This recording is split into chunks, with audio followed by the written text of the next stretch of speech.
Hi friends, நம்ம இப்போ பண்ண போகிற ரெசிபி வந்து ரொம்பவே சிம்பிளான டேஸ்டியான ரெசிபி தான். இது வந்து 2 நிமிஷத்துலலாம் அவசரம் அவசரமாக கிளம்பும்போது இந்த மாதிரி ரெசிபி நீங்கள் ட்ரை பண்ணிங்கன்னா உங்களுக்கே வேலை ஈஸியாக இருக்கும்.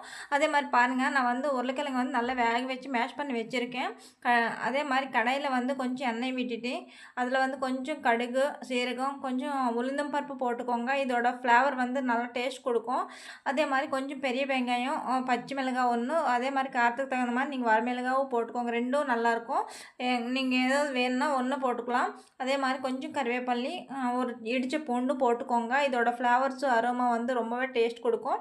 இது வந்து சாப்பாடு, அதே மாதிரி தோசை, அதே மாதிரி சப்பாத்தி, நீங்கள் எதுக்கு வேணும்னா யூஸ் பண்ணிக்கலாம். சாப்பாடுக்கு, சாம்பார் சாப்பாடுக்கு இன்னும் சூப்பரான டேஸ்ட் கிடைக்கும். இது வந்து அவசரமாக நம்ம கிளம்பும்போது இந்த மாதிரி ரெசிபி நீங்கள் ட்ரை பண்ணி பாருங்கள்.